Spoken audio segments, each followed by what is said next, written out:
Fujimoto is back this week and once again has left my head just spinning because I for sure did not think Asa and Yoro were about to survive this. I deadass thought they were about to bite the dust, but it turns out I was just actually incredibly wrong. If you can't remember, in the last chapter, Denji and Asa ended up going on a second date after their first one in the aquarium ended up turning into a small eternity. Asa asked if Denji and her could go back to Denji's house so they could watch movies, which obviously never happened. And Denji kind of freaked out and told her that she can come over, but she absolutely has to follow the house rules, otherwise something bad will happen to her. We all sort of knew who'd set these rules for Denji, and we learned very quickly that it was actually none other than the current incarnation of the control devil, Nayuta, who'd set the rules, and apparently Yoro fancied herself as a rule breaker because she wasted zero time in making a move on Denji here, and one of the house rules, which apparently was the third and most important one from Denji to Asa, was that no making out in front of Nayuta, basically. And Yoro fancied herself as a rule breaker and immediately broke that rule as soon as she can. And because Yoro around and found out, he found out very quickly that these house rules are not to be trifled with, and Nayuta quickly turned up and put a chain through her head. And that's a brief little update on the Chainsaw Man previous chapters, in case you forgot, because obviously it's been on a 2-week break now. Honestly, when I talk about Chainsaw Man out loud, it really just feels like a fever dream. Some of the stuff that I say genuinely doesn't feel like it should be a real story, but here we are. Anyway, turns out Yoro has survived Nayuta's chain attack here, and instead of passing away to the Shadow Realm, actually just turned into a dog. And I wish I was making that up, but Nayuta genuinely just turned Yoro into a dog. And we get some insight into Nayuta's power here in this chapter, and we can see history starting to repeat itself, but with a few little minor changes. Denji is obviously just concerned and asks Nayuta what the hell she just done, with Nayuta finding it absolutely hysterical and tells Denji she turned Yoro into a dog, and her reasoning was because she put spit on her property. Again, the parallels between Nayuta and Makima are startling. Both of them referred to Denji as their property.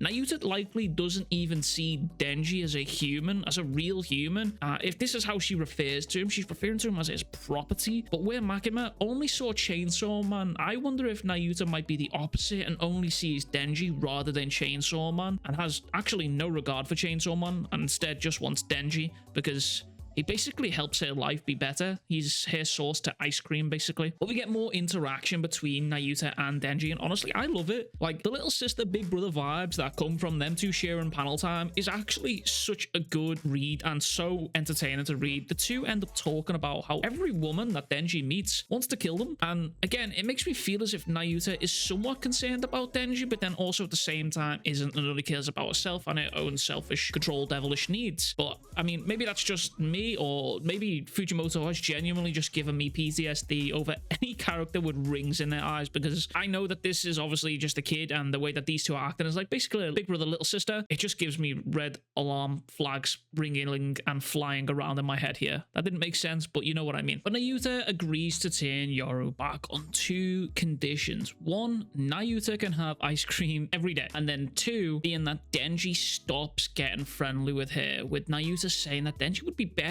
off that way, and adding that she doesn't like her scent, which I'm pretty sure I've mentioned in a previous video about whether Nayuta would be able to recognize Yoro as the war devil or even other horseman devils should they ever come across each other's path, and would the other horseman devil recognize Nayuta? Now obviously the war devil here might have recognized that Nayuta is actually the control devil, but they didn't actually have time to even react nor speak when Nayuta opened that door. She literally just opened the door, Yoro got caught off guard, thief, chain through head, now you're a doggo. So I wonder if there was some sort of like thing that happened between Nayuta and Yoro there, and that's why Nayuta says she doesn't actually like her scent, and I wonder if that was why that was a little nod to that. Maybe Nayuta does recognize that that's the war devil, or at least another horseman devil, and that's why she said that. But we get more insight into Nayuta's power here. She says she'll alter Yoru's memories to make her think that she got stood up by Denji, which maybe I'm forgetting the things, but I feel like I don't ever remember Makima just altering people's memories like that. We saw it a lot from Makima, but I don't think the memory altering was a thing that happened. Maybe I'm wrong, and if I am wrong, feel free to correct me in the comments below and let me know what chapter that shit happened in, because I generally don't remember that. But Denji protests a little bit about Asa and says Asa's gonna end up hating him, and then says that Nayuta comes first, which again is a nice little tidbit about how the control devil is just subtly controlling Denji's actions without him him thinking about it, basically,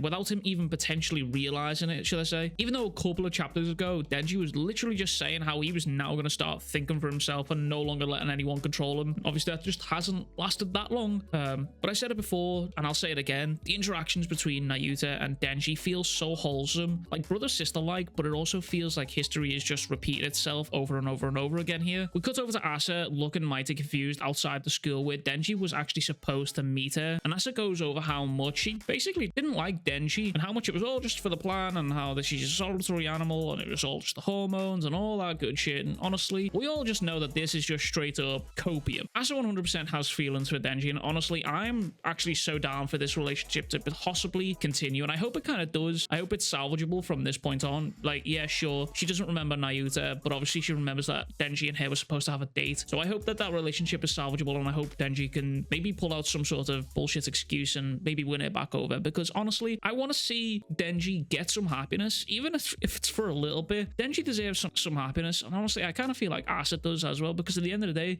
these guys are just teenagers.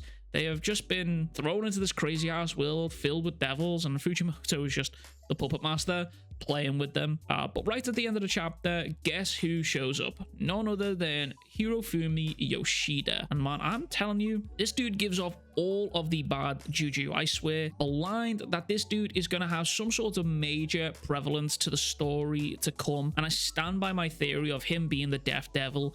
I don't know why and I don't know how, but that's the theory that I'm standing by on Yoshida, because this man just conveniently turns up all the time. The way he had that stare down with the Famine Devil, the way he just seems to always be around when he needs to be, the mention of Denji defeating the Death Devil as well. It's just too much is there that it just doesn't make sense, and I don't know what it is about him. He just seems way too cool, calm, and collected for someone of his age, and way too knowledgeable about everything that is going on in the world of Chainsaw Man for someone of his age. So there's definitely a lot more to Yoshida, and I really want more out of that. But overall, it's good to have Fujimoto back from the break here. Solid chapter, and in standard Fujimoto fashion and style has left me wanting more and wanting to know what the hell's going on and how it's all going to pan out. But as always, that is everything from me. If you haven't already, make sure to subscribe to the channel. Let me know what you thought of the chapter in the comments down below, and as always, I'll catch you guys all in the next one.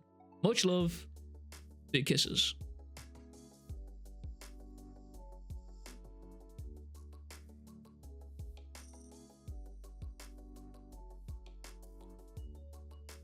But we cut back over to Asa, who stood outside the school looking mighty confused about where Denji was supposed to be and why he isn't there. Don't like that at all. Blah, blah, blah.